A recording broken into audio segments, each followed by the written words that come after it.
दोस्तों नमस्कार। सोचिए, एक तरफ पूरा भारत आजादी का जश्न मना रहा था और दूसरी तरफ लाखों लोग अपने घर, अपनी जमीन, अपने अपनों को छोड़कर अनजान रास्तों पर निकल रहे थे। 15 अगस्त 1947 की आधी रात भारत आजाद हुआ, लेकिन ये आजादी सिर्फ उत्सव की कहानी नहीं थी। ये त्याग, दर्द और बंटवारे की भी कहानी थी। इसी दौर को डोमिनिक लैपेरी और लेरी कॉलिंस की किताब फ्रीडम एट मिडनाइट ने बेहद प्रभावशाली ढंग से प्रस्तुत किया है। दोस्तों, 14 अगस्त 1947 की रात से ही दिल्ली में इतिहास करवट ले रहा था। आधी रात के करीब संविधान सभा में पंडित जवाहरलाल नेहरू ने एक ऐतिहासिक भाषण दिया। At the stroke of the midnight hour, tryst with destiny भी कहा जाता है। नेहरू ने कहा कि जब दुनिया सो रही होगी तब भारत जीवन और स्वतंत्रता के लिए जाग उठेगा। लेकिन उसी समय देश के दूसरे हिस्सों में एक दूसरी तस्वीर भी थी। भारत का विभाजन हो चुका था। भारत और पाकिस्तान दो नए राष्ट्र अस्तित्व में आ रहे थे और सीमाओं के दोनों तरफ इंसानों की सबसे बड़ी पलायन यात्राओं से एक दूसरे की तरफ शुरू हो चुकी थी। फ्रीडम एट मिडनाइट का सबसे मार्मिक पक्ष यही है कि आजादी का सपना पूरा होने के साथ साथ विभाजन का दुख भी हर भारतीय के सामने खड़ा था। महात्मा गांधी दिल्ली के उत्सव में शामिल नहीं थे। वह उस समय बंगाल के नोआकली और बाद में कलकत्ता में सांप्रदायिक हिंसा को रोकने की कोशिश कर रहे थे। जब देश आजादी का जश्न मना रहा था, गांधी उन लोगों के बीच थे जो हिंसा और नफरत की आग में जल रहे थे और उनका संदेश साफ था।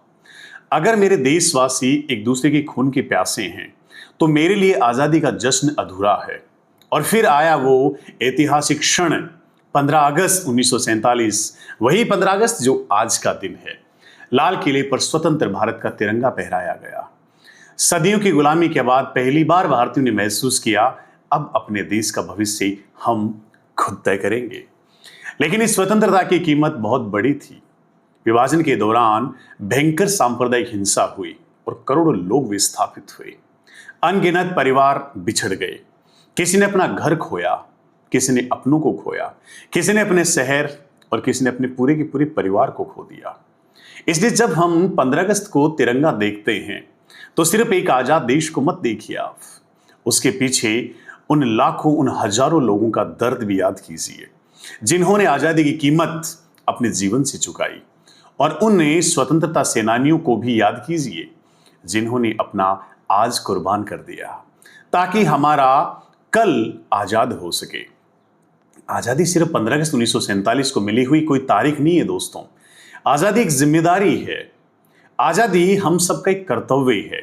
जिस तिरंगे को हमारे पूर्वजों ने खून और बलिदान से सींचा, उसे हमें ईमानदारी, एकता और भाईचारे से मजबूत रखना है।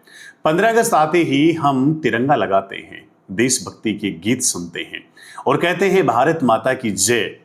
लेकिन कभी आपने सोचा है, जिस आजादी का जश्न हम आज इतनी आसानी से मनाते हैं, उसके लिए किसी ने अपना घर छोड़ा था, किसी ने अपना परिवार और किसी ने तो अपना पूरा का पूरा जीवन खो दिया। सरदार भगत सिंह जैसे लोग आज हम युवा पीढ़ी के लिए एक बहुत बड़ा उदाहरण है।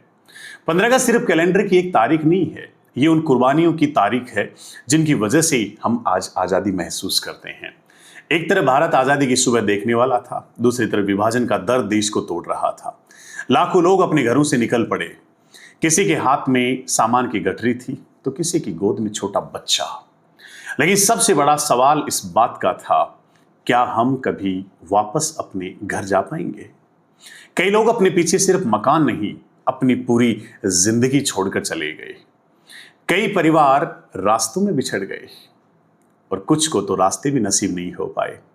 और कई ऐसी कहानियां थी जिन्हें इतिहास की किताबों में तो जगह भी नहीं मिल पाई दोस्तों, लेकिन जिनका दर्द पीढ़ियों तक जिंदा रहा। महात्मा गांधी के लिए भी 15 अगस्त का दिन सिर्फ उत्सव नहीं था।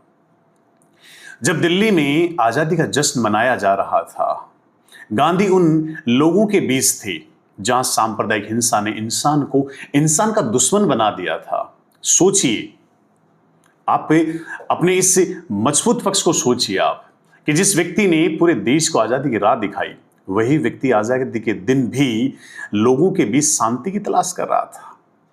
क्योंकि गांधी जानते थे इस बात को कि देश सिर्फ जमीन से नहीं बनता, देश बनता है इंसानों से। और अगर इंसान ही एक दूसरे के खून के प्यासे बन जाए, एक दूसरे के दुश्मन बन जाए, तो आजादी का अर्थ अधूरा रह जाता है। आज हमारे पास अपना संविधान है, अपने अधिकार हैं और अपनी सरकार चुनने का अधिकार है। हम अपनी बात कह सकते हैं, अपने सपने देख सकते हैं और अपने बच्चों के लिए भविष्य का फैसला खुद कर सकते हैं। लेकिन याद रखिए, इन अधिकारों की जो नींव है वो किसी ने अपने खून से रखी होगी। सरदार भगत सिंह जैसे लोग हंसते हंसते फांसी के फंदे को अपने गले से लगा लिया। चंद्रशेखर आजाद का बलिदान, सुभाष चंद्र बोस का संघर्ष, गांधी का सत्याग्रह और अनगिनत ऐसे नाम जिन्हें शायद हम जानते भी नहीं हैं। इससे 15 अगस्त सिर्फ तिरंगा मत फहराइए, इस 15 अगस्त से एक पल रुककर उन लोगों को याद कीजिए जिनकी वजह से आज हम स्वतंत्र हैं। अपने बच्चों से कहिए कि बेटा, ये सिर्फ झंडा नहीं है, ये हमारे इतिहास की श्वास है, ये धड़कन है हमारी। और खुद से एक सवाल पूछिए, खुद से क्वेश्चन कीजिए आप कि जिस आजादी के लिए उन्होंने अपना सब कुछ दे दिया, क्या हम उस आजादी की कीमत समझते हैं? क्योंकि क्योंकि क्योंकि आजादी सिर्फ अंग्रेजों से मुक्त होना नहीं था, आजादी की जिम्मेदारी थी और वो जिम्मेदारी आज भी हमारी है। इसलिए जय हिंद, जय भारत, जय संविधान।